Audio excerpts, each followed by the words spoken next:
सचिन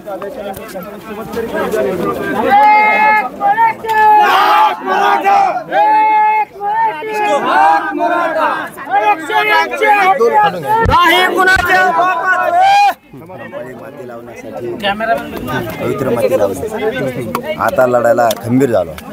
आता लढायला खूप बळ आणि शक्ती मिळाली। राजांचा आशीर्वाद आणि खरंच हे सरकार जर राजाला मानत असलं, माझ्या छत्रपती शिवरायांना मानत असलं, तर आता शिवरायांच्या विचारावर चालणाऱ्या मराठ्यांना सुद्धा आता त्रास देणार नाही। आता आज सिद्ध होईल की छत्रपती शिवरायांच्या विचाराने चालणारे सरकार जर असेल तर मराठ्यांच्या मागण्याची अंमलबजावणी करील आणि मराठ्यांना आंदोलनापासून रोखणार नाही। मी त्याच रायगडाची, त्याच शिवनेरी गडाची, छत्रपती शिवरायांच्या पवित्र भूमीची माती लावून तिकडे चाललोय, शांततेत करणार।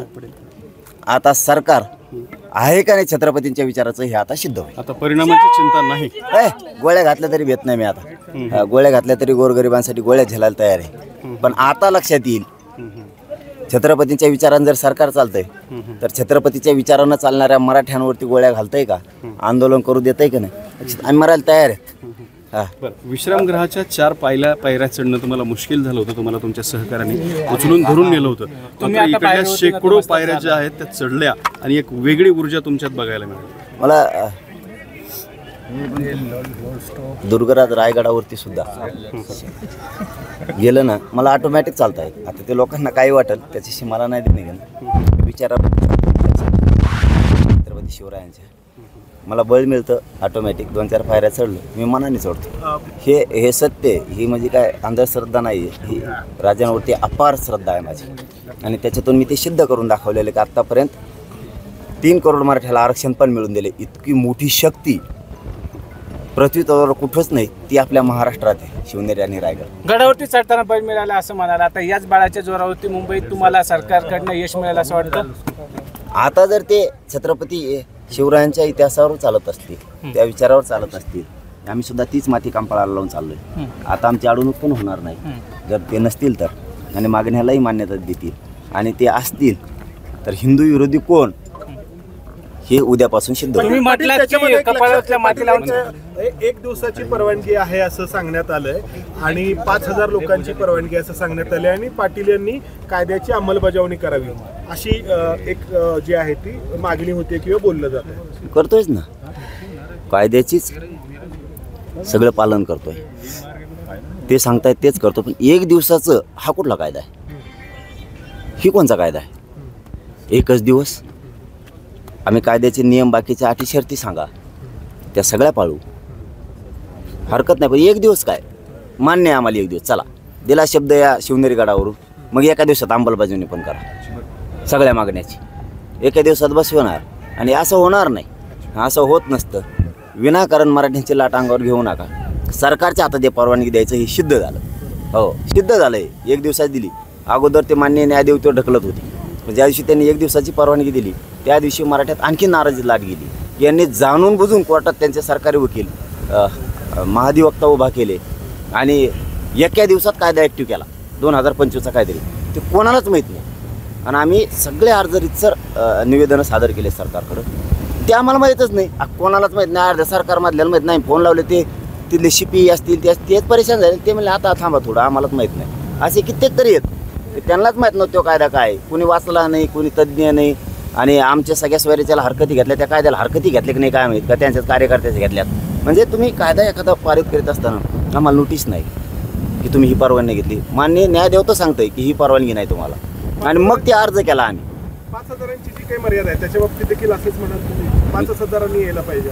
हा बघ, तुम्ही आम्हाला कायम शब्द वापरतोय, तुम्ही आम्हाला कायम मागण्याची अंमलबजावणी होईपर्यंत परवानगी द्या, सगळ्या नियमाचं पालनच करणार आहे।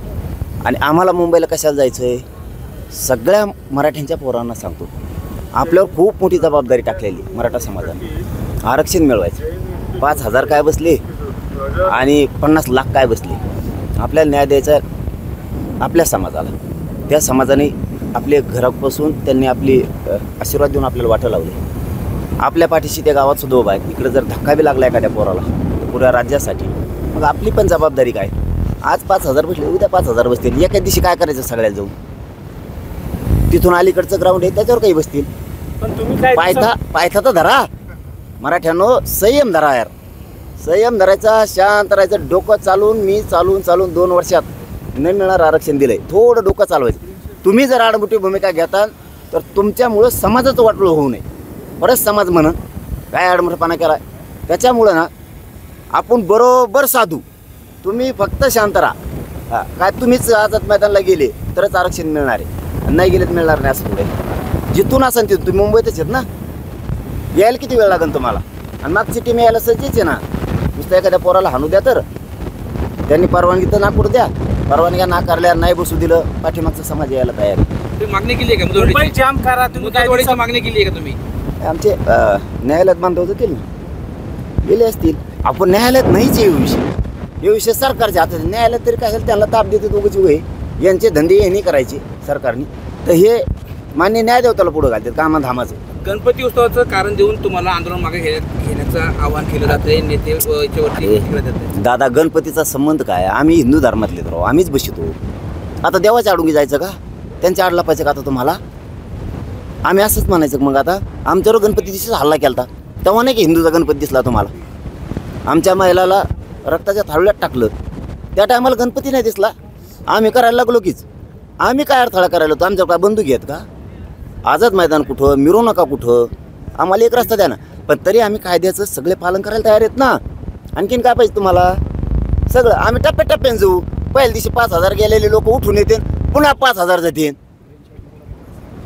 आम्ही सांगू आमच्या पोरांना, आणि पोरांनाही सांगतो.